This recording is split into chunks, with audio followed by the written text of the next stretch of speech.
So student, आज के lecture में हम अपना चैप्टर 3 स्टार्ट करेंगे जिसका नाम है testing of machines. So start करते हैं फिर। टेस्टिंग ऑफ मशीन, देखिए हमने लास्ट चैप्टर पढ़ा था अपने मशीनिंग का, क्योंकि मशीन्स की पोजीशनिंग कैसे करते हैं या मशीन को हम सेटअप कैसे करते हैं या मशीन को हम क्या क्या प्रोवाइड करते हैं ताकि हमें बेसिकली आउटपुट मैक्सिमम मिले। अब आउटपुट मैक्सिमम मिलने के लिए हमें मशीन्स को टेस्ट करना ज़रूरी है ताकि वो हमें आउटपुट भी, मतलब इनपुट हम उन्हें दें और आउटपुट हमें मैक्सिमम मिले कि मशीन सही से प्रॉपरली हमने सेटअप की है कि नहीं किया, मशीन प्रॉपरली वर्क कर रही है कि नहीं कर रही। उसके लिए कुछ बेसिक इक्विपमेंट होते हैं जो हमें टेस्टिंग में मदद करते हैं, जिसमें पहला इक्विपमेंट आप यहाँ देख सकते हैं, dial gauge, mandrel, spirit level, straight edge and auto collimator. Okay, तो स्टार्ट करते हैं सबसे पहले डायल गेज के ऊपर। तो बेसिकली डायल गेज एक मशीन टूल है जो कि हम जो भी प्रोडक्ट बन जाता है ना, तो बनने के बाद उसका प्रोडक्ट के अंदर कोई एरर आया कि नहीं आया, बेसिकली उसकी फ्लैटनेस के ऊपर, या वो प्रोडक्ट प्रॉपरली फिनिश्ड है कि नहीं है। ये दरअसल हमारा ये क्या है, नीडल है। यहाँ हम ये जो इसकी नीडल है, यहाँ हम एक अपना ऑब्जेक्ट रखेंगे और नीडल के अंदर जितना डिफ्लेक्शन आएगा उतना उसके अंदर एरर होगा। तो पहले डेफिनेशन लिखते हैं डायल गेज की। It is used to align machine tool and to test the size of finished work to an accuracy of 0.01 mm। Okay, means product जब बन जाता है तो हम डायल गेज पे रखते हैं, और डायल गेज पे रखने के बाद अगर मैं मान लेते हैं हमारा ये प्रोडक्ट बन गया, ठीक है। अब देखने में हमें स्ट्रेट लगेगा क्योंकि एरर बहुत कम होता है। इस पर हम ऊपर डायल गेज लगाते हैं। डायल गेज का जो नीडल होती है इसके ऊपर होती है, और डायल गेज की नीडल में कुछ ना कुछ डिफ्लेक्शन, अगर एरर हुआ तो कुछ ना कुछ डिफ्लेक्शन शो करेगा। हो सकता है वो डिफ्लेक्शन 0.02, 0.08, 0.07, इतनी कम डिफ्लेक्शन को हमारा डायल गेज डिटेक्ट कर सकता है। ओके, तो dial gauge minimum to minimum 0.01 mm तक की एक्यूरेसी हमें दे सकता है। इसकी जो वर्किंग होगी मैं उसका आपको वीडियोस भेज दूंगा। तो नेक्स्ट हम बात करते हैं मैंड्रेल की। तो मैंड्रेल बेसिकली जो स्पिंडल है, स्पिंडल की मूवमेंट को बेसिकली चेक करने के लिए हम यूज़ करते हैं। तो अब देखिए, लिखिए पहले, mandrel are used for checking the true running of spindle. ठीक है, कि जो स्पिंडल है वो प्रॉपरली वर्क कर रही है कि नहीं कर रही है, उसकी जो रोटेशन है वो रोटेशन प्रॉपर है कि नहीं है। नेक्स्ट लिखिए, स्पिरिट लेवल। स्पिरिट लेवल लिखना, it is a instrument which determine the position of surface with respect to horizontal।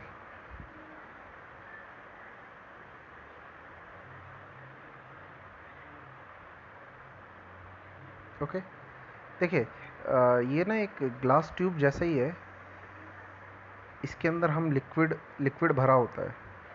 अगर मैं इसको सरफेस पे रखूँगा तो सरफेस पे रखने पर अगर लिक्विड का लेवल बराबर रहा तो होगा क्या कि सरफेस हमारा फ्लैट है। अदरवाइज़ अगर लिक्विड एक तरफ ज़्यादा रहा तो हमें ऐसा पता लग जाएगा कि इस तरफ से ज़्यादा ढलान है। दिखाता हूँ कैसे।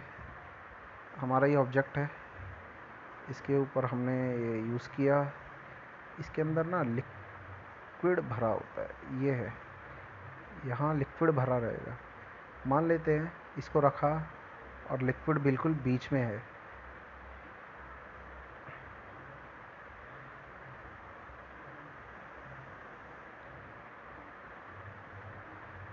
फिर से बना देते हैं।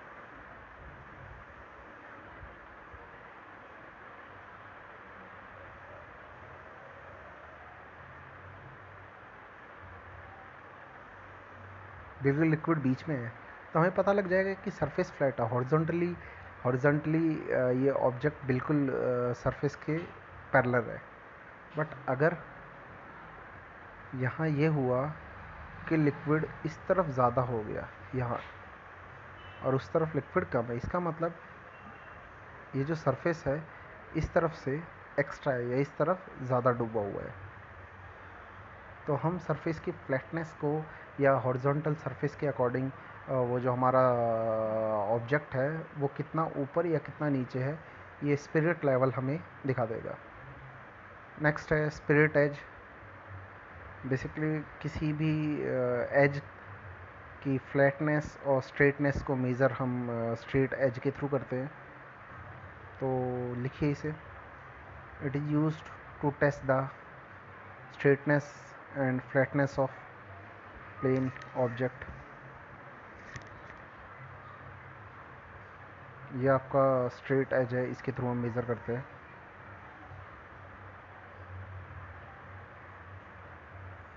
नेक्स्ट लिखना autocollimator. It is used to measure straightness of horizontal surface while autocollimeter are used on the surface। देखिए इस तरीके से हमारा ये ऑटोकॉलीमीटर है, ये मिरर है। अगर सरफेस बिल्कुल फ्लैट है तो लाइट जिस एंगल से आएगी उसी एंगल से लाइट वापस आ जाएगी। मीन्स एंगल ऑफ इंसिडेंस और एंगल ऑफ रिफ्लेक्शन आपका बराबर होगा। तो ऐसा कब होगा? जब सरफेस बिल्कुल फ्लैट हो। और बाकी केस में अगर फ्लैट नहीं हुआ तो लाइट आएगी और किसी एंगल से डिफ्लेक्ट हो जाएगी। तो अगर लाइट को हम उस पर डालें और एंगल से डिफ्लेक्शन हुआ तो सरफेस फ्लैट नहीं है। अदरवाइज़ लाइट अगर अपने सेम रास्ते से वापस आ जाए तो इसका मतलब सरफेस हमारा एक फ्लैट सरफेस होगा। इसमें हम लाइट को यूज़ करते हैं एज एक वर्किंग मीडियम। तो आपके 5 थे आपके testing equipment: dial gauge, mandrel, spirit level, straight edge, autocollimator. ठीक है, आपको जस्ट इसमें से सिर्फ ये डेफिनेशंस याद रखनी है और इनकी जो वर्किंग है उसके लिए मैं आपको एक एक्स्ट्रा वीडियो प्रोवाइड कर दूंगा जिससे कि आप इन सब को यूज़ कैसे करते हैं वो भी देख सके। नेक्स्ट है रिकैलिब्रेशन। देखिए रिकैलिब्रेशन की अगर हम बात करें तो होता क्या है कि अगर हम किसी भी इक्विपमेंट, किसी मशीन को लगातार यूज़ करते जाएं तो कुछ देर बाद लगातार यूज़ करने की वजह से, रिपीटेशन की वजह से वो बाद में हमें एरर शो करने लग जाता है। थर्मामीटर आप लोगों ने यूज़ किया हो डिजिटल वाला, तो इनिशियली वो उसमें कोई एरर शो नहीं करता। मतलब mostly thermometer like 98 temperature show करते हैं, ठीक है। बट ज़्यादा यूज़ करने के बाद वो 98 से कभी कभी 99 शो करने, मतलब एक का एरर दिखाना स्टार्ट कर देते हैं। तो वो जो एरर है वो एरर होना नहीं चाहिए, क्योंकि अगर हम शुरू से ही मान लीजिए हमें 20 में मैक्सिमम चाहिए, 0 से स्टार्ट होकर 20 तक चाहिए। अगर वो स्टार्टिंग ही मुझे 1 दिखा रहा है तो मेरे को 20 गेन करने के लिए इसका मतलब मुझे 19 डाटा मिलेगा, तो हमेशा वो कुछ ना कुछ एरर देगा। तो ये एरर होने की रीज़न क्या होता है कि कंटिन्यूसली मशीन यूज़ होती है तो वो एरर अपने आप ही देना स्टार्ट कर जाता है। तो हम क्या करते हैं, उस मशीन को वापस एक्यूरेसी प्रोवाइड करते हैं। वापस एक्यूरेसी प्रोवाइड कैसे करते हैं? उसकी परफॉर्मेंस को चेक करके और उसके मेंटेन करके, उसको बोलते हैं हम रिकैलिब्रेशन। ठीक है, एक और एग्जांपल अगर मैं रिकैलिब्रेशन का अगर दूं, जैसे कि हमने फर्स्ट चैप्टर में किया था कि हमारी जो बाइक है लगातार यूज़ होते होते एवरेज कम देने लग जाती है। अगर हम उसको सर्विस करवाएं तो वो उसकी एवरेज एक तरीके से क्या हो जाती है, कांस्टेंट हो जाती है। तो ये समझ लीजिए कि आप सर्विस जब उसे करवा रहे हो तो हम उसे रिकैलिब्रेट कर रहे हैं। तो जब मेजरिंग इंस्ट्रूमेंट को अगर आप सर्विस करते हो और उसको फिर से यूज़ करने के काबिल बनाते हो तो हम उससे क्या कर रहे हैं, एक तरीके से रिकैलिब्रेट। ओके, तो डेफिनेशन लिख सकते हैं, recalibration is the activity which is performed to check, maintain and regain the accuracy level of measuring instrument.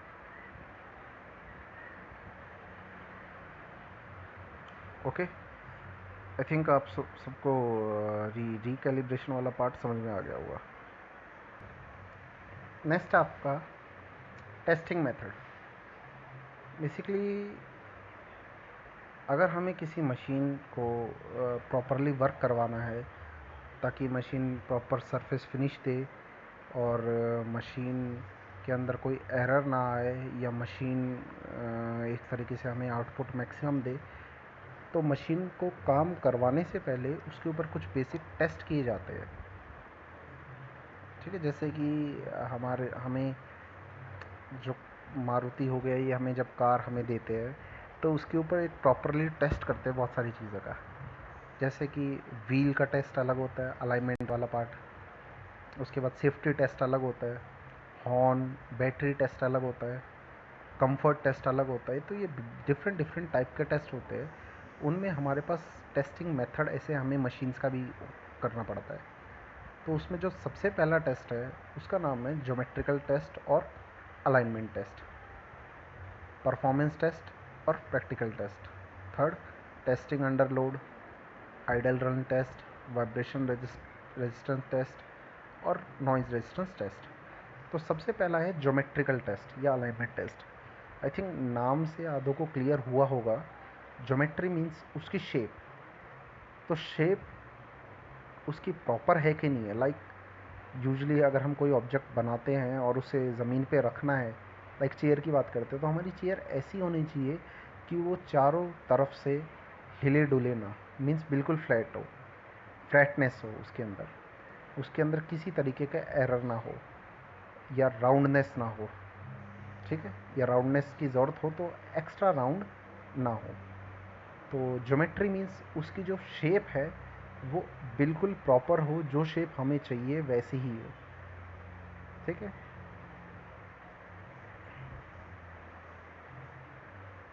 जैसे कि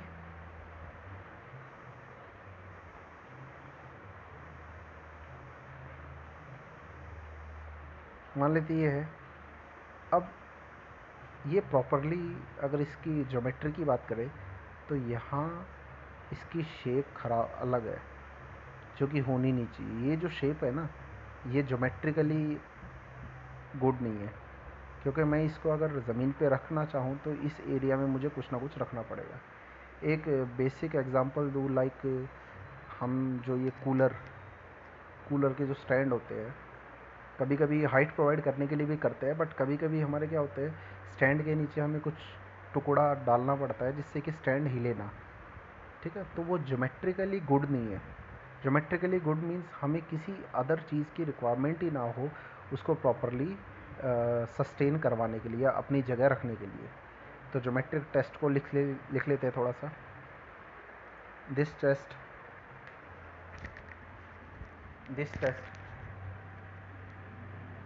is used to check the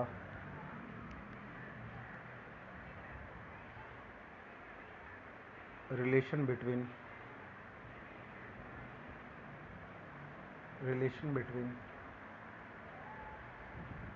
various element, that is bed, table,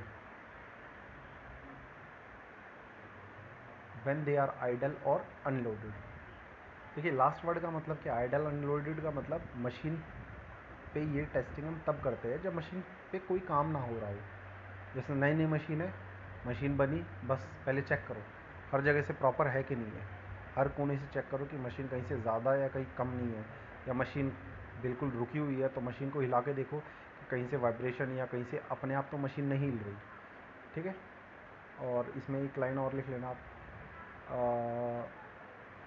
various geometry check are, various geometrical check are, first is straightness, machine बिल्कुल straight है कि नहीं है। Second is flatness,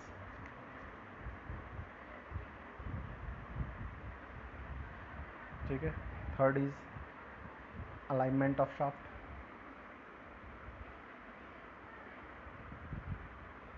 fourth is out of roundness.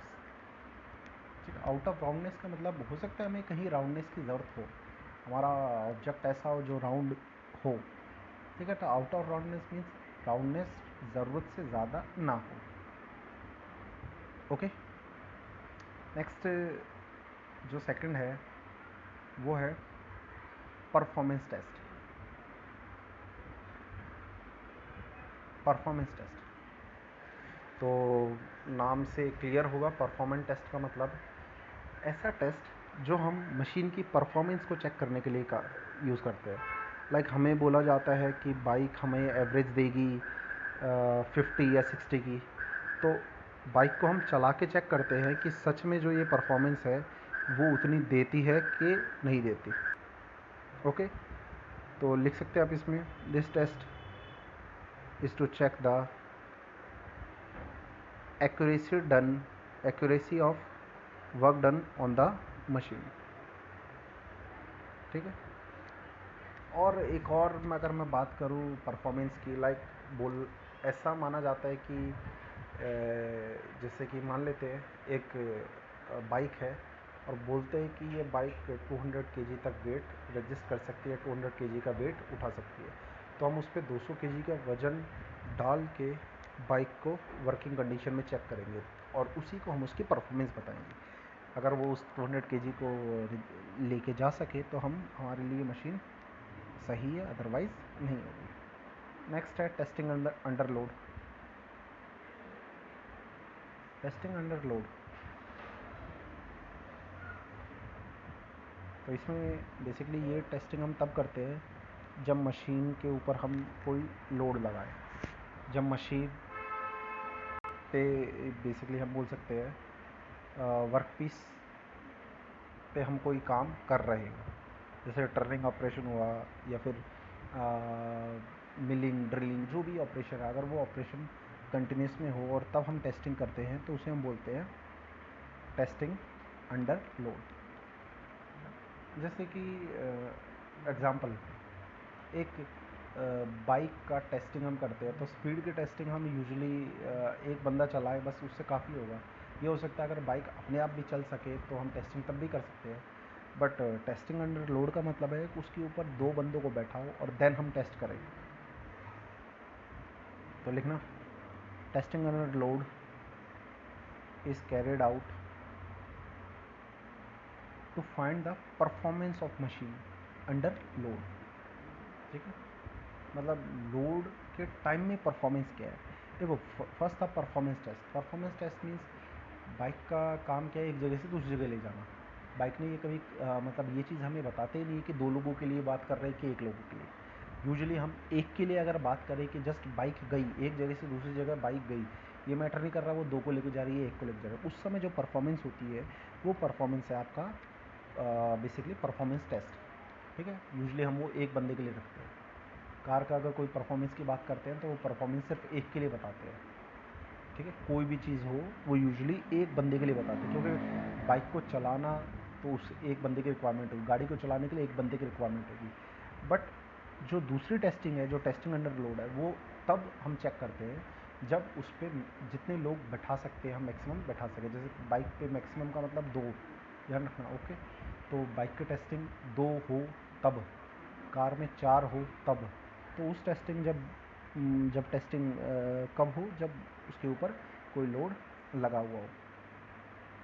Next है idol run test. देखिए, idol का मतलब होता है कि मशीन पे कोई लोड ना हो, मीन्स मशीन खाली चल रही हो। बेसिक एग्जांपल, वॉशिंग मशीन चले, कोई भी कपड़ा अंदर ना हो, ना पानी, और वॉशिंग मशीन को चलाओ, तो उस समय जो मशीन चलती है और उस समय हम टेस्टिंग करते हैं, तो वो टेस्टिंग होती है आइडल रन टेस्ट। तो ये टेस्ट क्यों किया जाता है? सिर्फ ये टेस्ट इसलिए किया जाता है, ये चेक करने के लिए कि हाँ मशीन काम कर भी रही है कि नहीं कर रही। लाइक हम बाइक को स्टार्ट करें, ठीक है, बिना गियर करे सिर्फ रेस दें, तो हम सिर्फ ये चेक करते हैं कि बाइक प्रॉपरली उसका इंजन काम कर रहा है कि नहीं कर रहा है। बाइक के चेन सेट शो मतलब बाइक को गियर लगा के चेक करने की ज़रूरत नहीं पड़ेगी। तो कभी कभी हम क्या करते हैं, किक मारा, किक मारने के बाद इंजन स्टार्ट हुआ, फिर सिर्फ रेस दे के चेक करते हैं। तो वो जो चेकिंग है आप देख रहे हो ना, बाइक आगे चल रही है, जस्ट नॉर्मल चेकिंग है। तो उस टाइप की चेकिंग को करते हैं आइडल। आइडल का मतलब जब मशीन कोई काम ना कर रही हो, उसे हम बोलते हैं idol.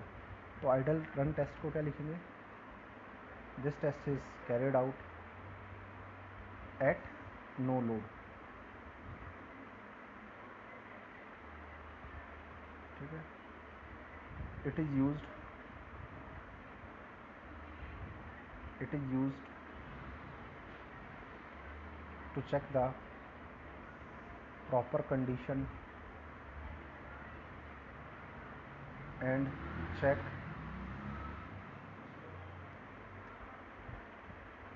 whether the machine is operated properly.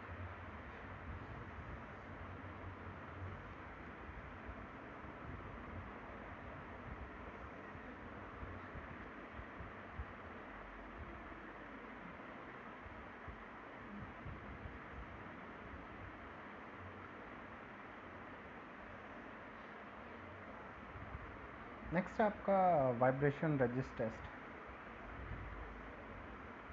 Vibration resistance test. Basically vibration resistance test आपका क्या है कि मशीन यूजुअली क्या होता है, मशीन कंटिन्यूसली काम करती है, काम करने पर सबसे इम्पॉर्टेंट फैक्टर जो उस पर इफेक्ट डालता है वो है वाइब्रेशन। तो वाइब्रेशन लगने पर मशीन कितना रेजिस्ट करेगी? सबसे देखिए, हम जो बाइक यूज़ करते हैं, अगर हम उसे ज़्यादा स्पीड पे चलाते हैं तो सबसे ज़्यादा वाइब्रेशनल इफेक्ट उस पर पड़ते हैं। एज्यूम करो कि आप बाइक चला रहे हो, वाइब्रेशन की वजह से बाइक ब्रेक हो जाए, उड़ जाए, ब्लास्ट हो जाए, ये चांसेस हो सकते हैं, क्योंकि वाइब्रेशन एक बहुत बड़ी फोर्स होती है, तो वो ये सब कर सकती है, बट हम नहीं चाहते। तो हम ऐसी मशीन बनाएंगे जो वाइब्रेशन को क्या करे, रेजिस्ट करे। तो वो हमारा होता है वाइब्रेशन रेजिस्टेंस टेस्ट के थ्रू। ओके, तो ये हम नेक्स्ट क्लास में करेंगे। तो आप सिर्फ यहाँ तक कर लेना। चैप्टर इजी भी है, छोटा भी है। पहली चीज़ ये कि टेस्टिंग इक्विपमेंट कौन से थे, 5 थे। जस्ट पहले आपको डेफिनेशन याद होनी चाहिए, और इनकी जो वर्किंग है वो वर्किंग मैं आपको उसके लिए एक वीडियो में आपको भेज दूँगा। नेक्स्ट है रिकैलिब्रेशन, होता क्या है? एक तरीके से मशीन जब अपनी एक्यूरेसी छोड़ देती है तो हम उसे रीचेक करते हैं। नेक्स्ट टेस्टिंग मेथड, जिसमें हमने ज्योमेट्रिकल मेथड किया। ज्योमेट्री मीन्स उसका स्ट्रक्चर, परफॉर्मेंस मीन्स परफॉर्मेंस कैसा देगी। Testing under load means load के टाइम में क्या उसका परफॉर्मेंस होगा। आइडल रन टेस्ट मीन्स जब उस पर हम कोई काम नहीं कर रहे तब उसका परफॉर्मेंस क्या होगी, ठीक है। तो यहाँ तक आपने कंप्लीट करिए, नोट्स साथ साथ बना लीजिए, ज़्यादा बेटर रहेगा। असाइनमेंट कंप्लीट करिए, असाइनमेंट सेंड करिए। ओके, नेक्स्ट लेक्चर में हम ये चैप्टर कंप्लीट कर देंगे।